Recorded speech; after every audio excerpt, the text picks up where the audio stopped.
My dear, you often ask me what I would do if anything ever happened to you, and honestly, I can't even imagine a day in my life without you by my side.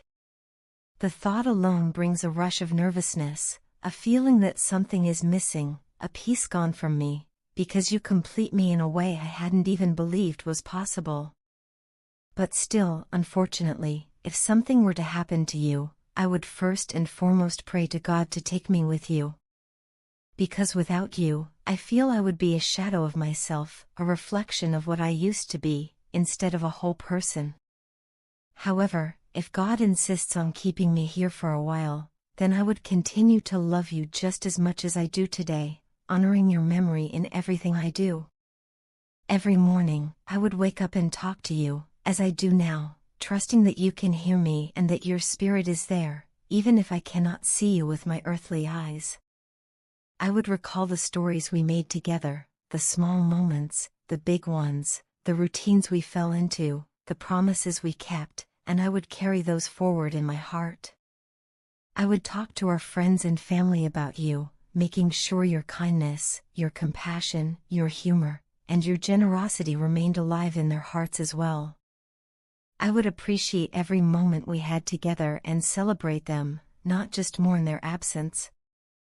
I would let our love become a light for those who may feel discouraged or defeated in their own relationships, a way to teach people what true loyalty and understanding really look like.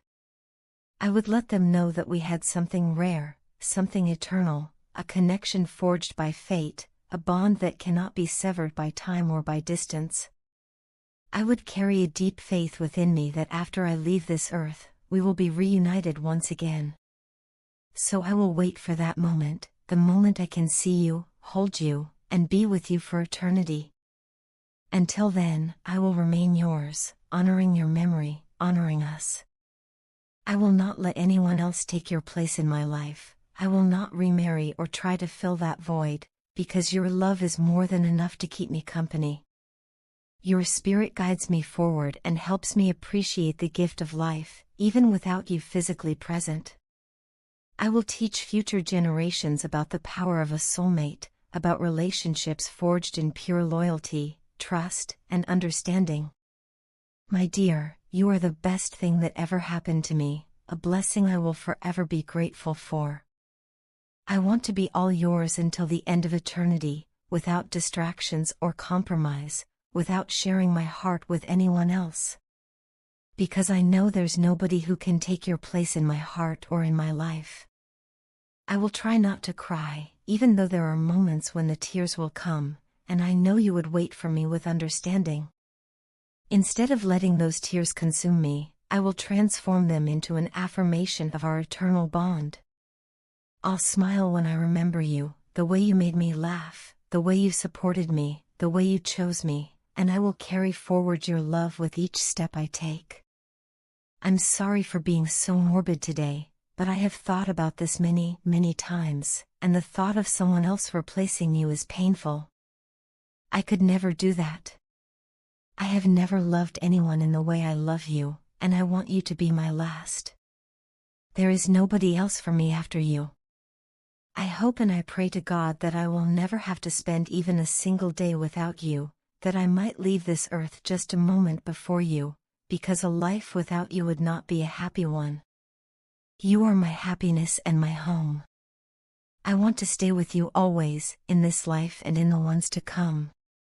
I love you a lot, much more than I ever thought I was able to love someone, and honestly, I don't know how I would function without you. I'm always yours. I'm sorry I kept my love hidden for you for so long. Each time someone asked me whether I had romantic feelings for you, I would deny it and say I only considered you a friend, just a friend, even when my heart was screaming a different story. Whenever you caught me looking at you, I turned away and acted as if I was looking somewhere else, ashamed that you might see the affection I kept concealed in my eyes. Every time I gave you a gift, I made it seem casual, as if it were just a small, ordinary thing, something friends do for each other, when in reality, I chose each one carefully, thinking about your likes, your passions, and all the little details that make you who you are. When I fought with others for you, whether it was to ease your worries, protect you from unfair treatment, or ease your path forward, I insisted I was only defending a friend. All the while, I was battling something much greater within myself. I was wrestling with a growing feeling I couldn't openly admit, not to you, not to myself, not even to those I care about. Because I was afraid. Afraid of rejection, afraid to lose you, afraid to destroy the friendship we already had. So I kept up the act. I kept pretending. But the reality is much more profound. You are not just a friend to me, you are much more than that. From the first moment we met, I felt something spark within me, something I hadn't felt before. At first it was a simple crush, something I thought might fade with time, but instead, it grew. It blossomed into something much deeper, much more permanent. It turned into love. There were countless nights when I stayed up thinking about you, wondering what it would be like to hold your hand, to be close to you, or even to say I love you without fear. There were many moments when I wanted to confess everything, to let you know how much I care. But each time I tried, I fell victim to my own doubts.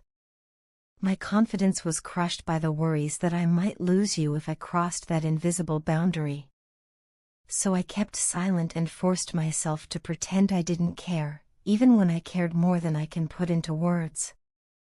It crushed me every time someone else came forward to propose their love to you. I felt sad, I felt jealous, I felt a rush of resentment and weakness, not toward you, but toward myself for not having the courage to say what I truly felt. I know it was unfair to be mad at you when you hadn't done anything wrong, when you hadn't even been aware of my struggles. You had every right to pursue happiness in whatever form it might come for you, and yet I felt powerless and sad, thinking I might lose you without ever letting you know the truth. At that time, I fell into silence, thinking that perhaps you didn't care for me at all.